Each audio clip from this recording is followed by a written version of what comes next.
In this video, we're going to continue our series on hearsay exceptions. And in doing so, we're going to talk about the present sense impression exception, which is a mouthful to say. So here's a little bit of a roadmap. We're going to start out by talking about the basics and the fundamentals of present sense impression. And then we're going to go through an example or two, or maybe three. We'll see how the video goes. That way you can begin to start mastering this very common hearsay exception. But first, we got to roll that intro.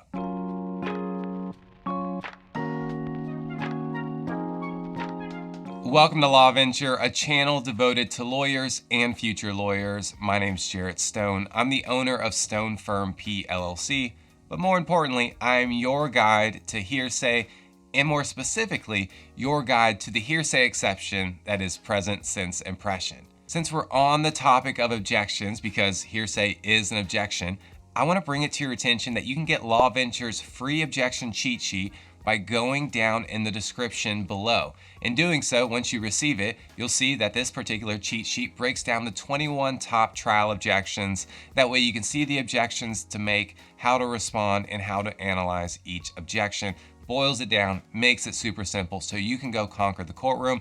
Again, that's for free in the description down below. Go check that out. Now, the best way to begin to talk about present sense impression is to really start building the foundation. First, you never want to be too consumed with hearsay to where you overlook the fact that a statement needs to satisfy 402, which is relevancy, and 403. If you have no idea what 403 is, then I'll slide a video on Rule 403. That way you can learn about it. The rationale here is that if a statement can't survive 402 and or 403, then you may not even need to go through a hearsay analysis. Second, you never want to be too consumed with hearsay exceptions to where you overlook that the statement may not actually be hearsay. For example, if a statement is not being offered to prove the truth of the matter asserted, then the statement isn't hearsay to begin with, and you don't really need to go through the exceptions.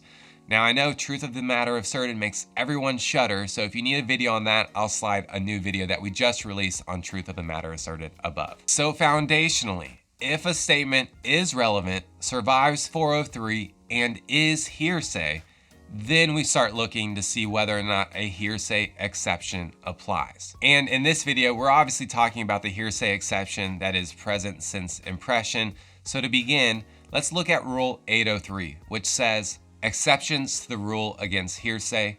The following are not excluded by the rule against hearsay, regardless of whether the declarant is available as a witness. Keep in mind, a declarant is an individual who makes an out-of-court statement.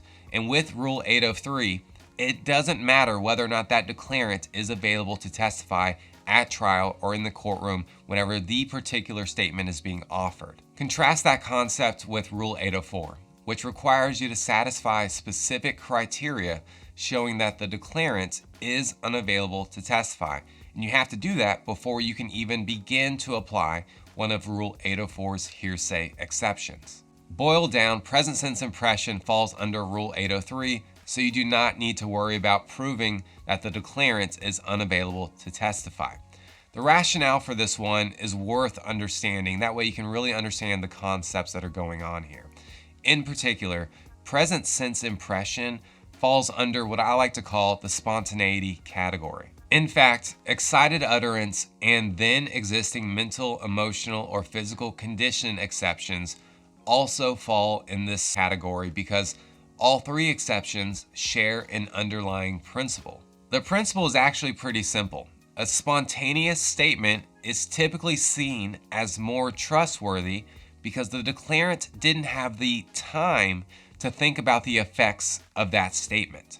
You see, hearsay as an objection is designed to keep out statements that declarants have carefully calculated and crafted for their benefit at trial in an effort to avoid cross-examination.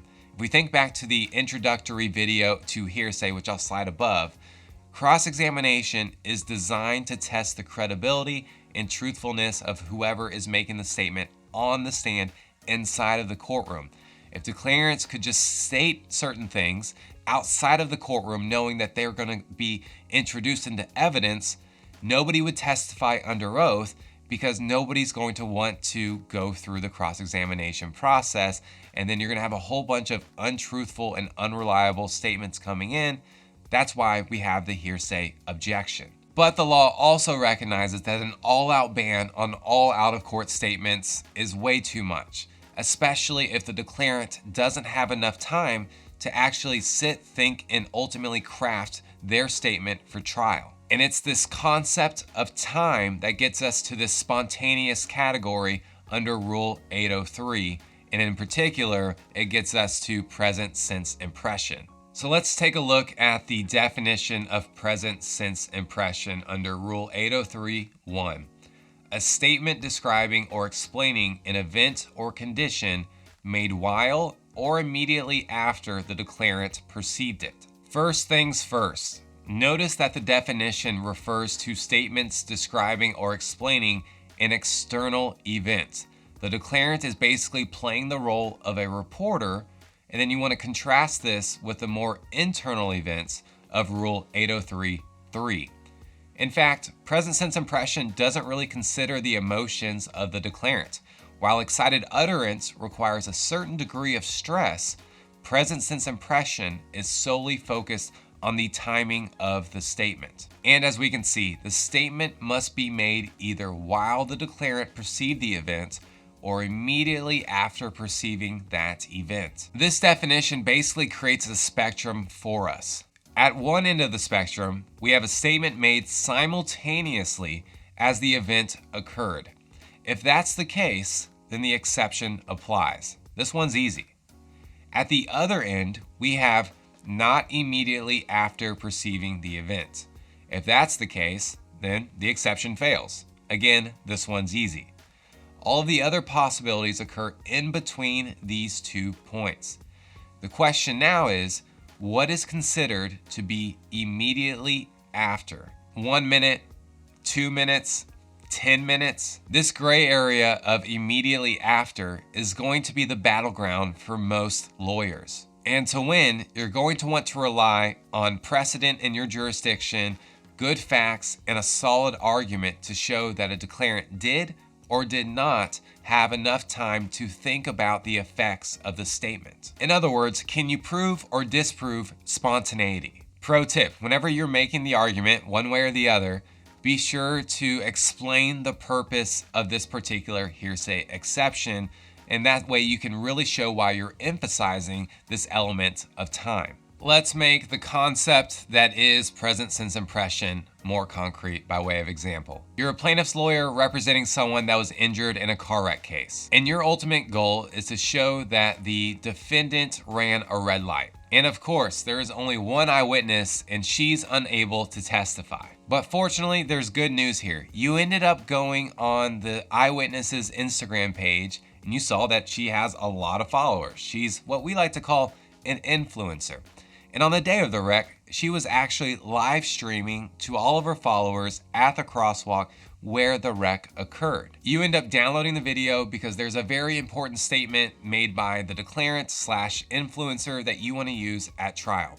The statement on the video goes like this: "Wow, that red truck just ran the red light and hit the white car." The camera then pans over and shows the defendant and plaintiff in their respective vehicles, the defendant in the truck, the plaintiff in the car. So we now have an out-of-court statement made by a declarant that we're trying to offer to prove the truth of the matter asserted, meaning that it's hearsay, and the question is, does the present sense impression exception to hearsay apply? The answer is definitely. This is an easy one. The statement is being made either while or immediately after she sees the defendant run the red light. Okay, so let's alter the facts. Let's say the live stream never happened. She sees the entire events unfold and then she decides, yeah, this is boring. I'm gonna go take a nap. So she goes home, takes a nap, wakes up 2 hours later, and then records a video describing how her day went, and then she makes the same statement in that video.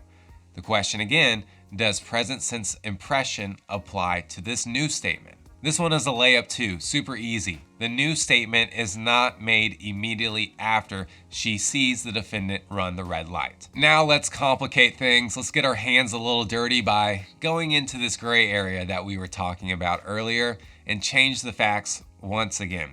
Let's say she sees the events unfold, and 5 minutes later, the police show up. She gives her same statement to the police officer, and in doing so, the police officer with body cam footage records that statement. Again, the question is, does the statement through the body cam footage apply to present sense impression? I don't know. The answer here is what gives lawyers a job. It depends. It depends on so many different factors. For example, what is the judge comfortable with given the scenario? What does the local precedent say in your jurisdiction? And what do the facts ultimately convey? During that 5-minute period, is it showing that, yeah, there is a level of spontaneity, or is it showing that our influencer / declarant did have enough time to think about the effects of her statement that she made to the police? And it's also going to depend if you can provide a good argument to the judge that clearly conveys, in this situation, why present sense impression does apply. As the plaintiff's lawyer in this scenario, you have a very important piece of evidence that you want to get introduced, and so you need to have a stellar argument. And the argument you're really pushing is the fact that 5 minutes in this specific situation falls under the immediately after category of Rule 803(1). And if the judge just isn't buying your argument, then you may need to fall back on another hearsay exception.